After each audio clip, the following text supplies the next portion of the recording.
Part 1. Spring in Solitude. The evening before a complete lockdown was announced on the 15th of March in Marseille, I was with close friends at a little restaurant just down the road from where I live. The rising cases of COVID in the global north were finally making governments aware that this wasn't just a problem in China, that the quickly spreading pandemic required us to see beyond borders, even if the outcome was to tighten them further. That evening we had eaten well and drank several bottles of good wine. I ate my first asparagus of the season. We shared stories, laughing and enjoying the coming of spring and warmer days. Et puis je vais m'occuper. Voilà. Ah, il y a des jours je me fais chier, mais bon, voilà. Et puis c'est comme ça. Et puis, je sais plus, de me faire de mon frère. Je me lance à la base, c'est ça. Il arrive à l'âge, tu prends le surpoids, tu te dis, et tu sais comme ça. Et tu te dis, ça va, c'est bon, l'esprit, ça tourne.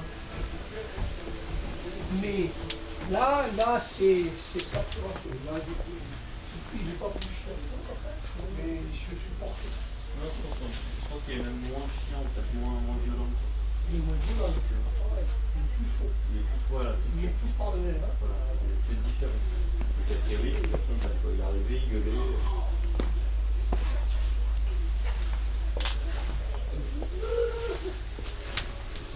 Ah, il y en a, c'est là, du premier discours. Moi, je rigole parce que un jour, j'étais à côté avec Sandrine et Gelin. Et Gelin, en fait, elle l'a quasiment pas connue. Sandrine, et en fait, on s'est rendu compte que, en fait, moi, ça fait 10 ans que je connais. Ça fait plus de 10 ans que je ça fait 10 ans que tu bosses avec lui. Et que je viens, je bosse un peu, je pars, etc. I remember the exact moment when my sous chef happened to pass by, informing me that the restaurant where I worked at would be shut. We didn't know for how long, and we didn't know what the circumstances were.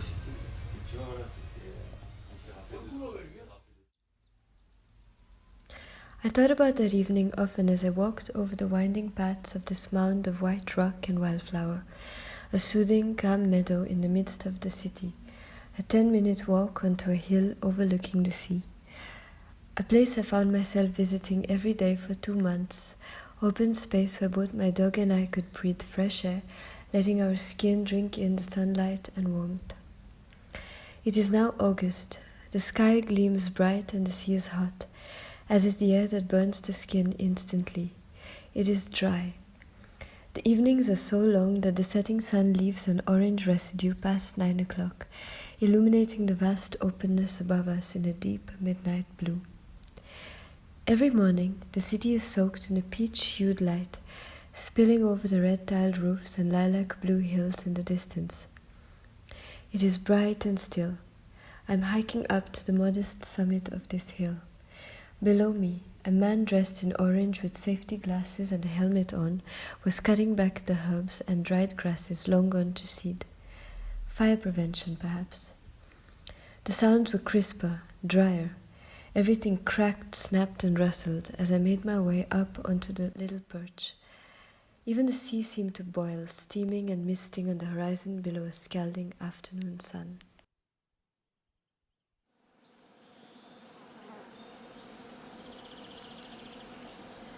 Life is busy now, and unlike the near-silent springtime, summer is noisy and quick, a breathless moment bringing heat, warmth and excitement. The plants I saw sprouting, then blooming during past walks, are now returning to the soil as mulch, rich, fertile organic matter that feeds its own seeds, providing them with nourishment to return in the coming years.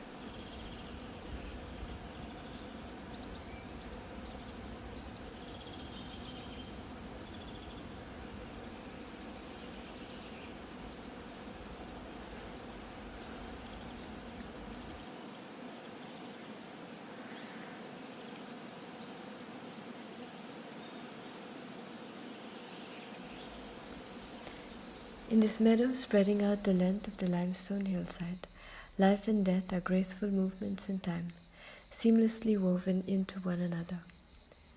As I pass through the fields tinged with several shades of burnt sienna, I run through the last 2 months, remembering the urgent, eager calls to rethink the choices we have made on communal and individual levels, to be more sensitive and aware of the many ecologies and intricate social systems within which we exist. We all spoke of a new world order, of survival, of solowness, and solidarity during the initial months of the pandemic. It began with sourdough, the tutorials and photos, sharing images of exploding jars of starter and loaves with stunning airy crumb. We moved on to focaccia, beautiful, bubbly, sometimes pink, and then made our way to the rediscovery of soaking beans, making gnocchi and rolling out fresh pasta. We started propagating plants, sharing cuttings, sprouting seeds, and studying how to graft. We turned our balconies and windowsills into tomato farms and insect-friendly gardens. Some of us were stuck in tiny rooms or far away from families or in crowded huts or with violent partners or too many children. We tried to walk back to our hometowns but couldn't survive the days-long journeys. We were also packed into crowded trains and lorries, found ourselves without even the tiny relief of a daily wage, without food and the security of social benefits. We lost our jobs and went out of business.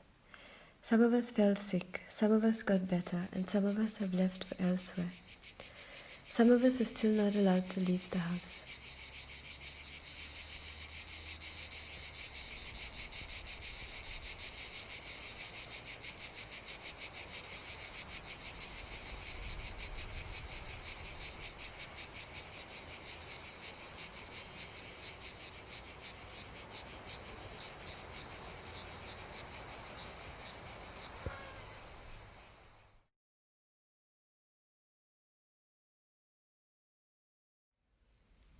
It is dusk. The cicadas sing in joy of warm evenings. They are blissful in this heat, silenced only by the cold mistral that blows down the Rhône Valley into Marseille, cleaning its shores with its sudden summer storms, bringing fresh alpine air into the Mediterranean basin. I sit on a little cement wall, breathing in the sun-warmed perfume of pine sap. Around me, I see the passing of time. It manifests as a patch of shade that now exists because the grapevine finally wound its way along the cable to the other side of the street.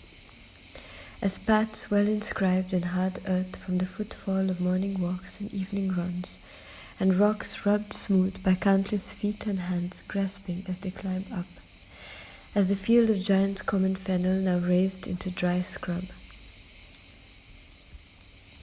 My dog Janu runs through the dried grasses, covered in twigs. Months earlier, nettles stung my ankles.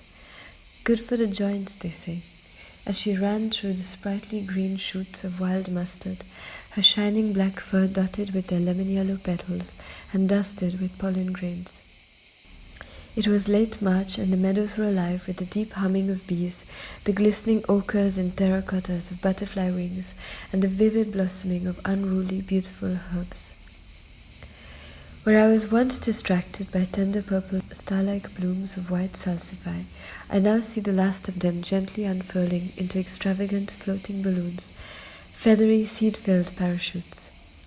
I will wait another season for the next harvest of wild asparagus, at first hidden, difficult to discern amidst the lush spring foliage, but once found, a preciously guarded secret. We need to heal together, but what does it truly mean to do so? To begin a process of nurturing, teaching, and growing that moves across generations, soothing the earth and our bodies, the deep and violent traumas that form a thick and complicated patina over our perception of this planet. Perhaps the intuitions that led us to baking bread and understanding where vegetables actually come from sing of a deeper desire to take care of ourselves. Or perhaps we haven't even gotten that far. Maybe they just confirm a hidden need to get well, one that we haven't collectively understood, but that manifests in myriad ways. I found myself buying 2 plants today, after a long time, an alocasia with deep green leaves and a hanging, reaching philodendron, tropical plants, ones that remind me of Bombay, of the humidity, the heat, the bursting jungles on every corner, the vegetable farms along the railway tracks. Finishing a complicated week with a difficult decision to be made, I found myself marking the occasion in my memory with these botanical symbols. I did the same when I left India, bringing a bunch of basil from my garden at home to Marseille, wrapped in moist tissue paper, along with 3 stalks of bright red velvet-petaled celosia and several stalks of lemongrass. The next time you are outside, if you are curious, start with the leaves. The forms and the shapes might tell you something about the plant. What size are they? If you find yourself without a ruler or a notebook, use your hand to measure the length and width of the leaf. Observe the thickness and whether it feels smooth and plasticky, or furry or dry. And the shape? Is it like a heart or a blade? Does it have frilly edges or are they sharp and neat, as if cut with a scissor? You might want to break a tiny part and bring it to your nose. What does it smell like? Is it bitter or minty? Is there a hint of lemon or something more spicy? Does it let out white sap? Save a leaf in between the notes in your wallet. If it is empty, you are lucky enough to have more space for leaves. You might even be able to save a few seeds, depending on the season. We could move on to the rest of the plant. The stalk, the bark, the way the leaves attach themselves to the branches, and the branches to the trunk. Does it have thorns? Is it smooth and powdery, or cracked and creviced? Have insects burrowed deep inside? Has anyone carved a heart into it yet? Does it leak amber resin? How tall is the tree?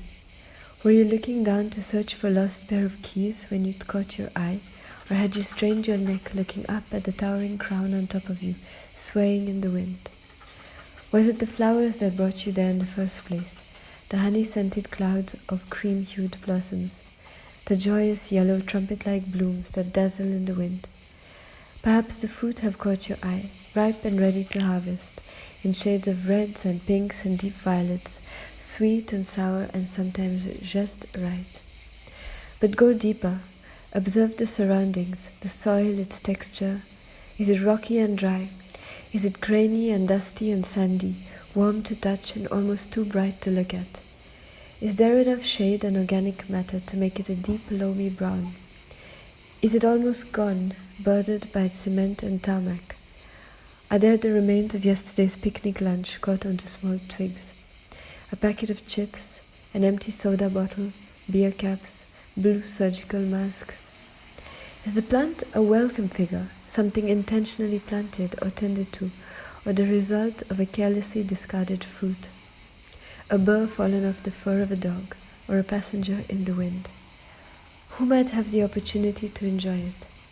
Have you wondered about who has access to this green space that you find yourself in? Or do you too go out of your way for a little patch of green?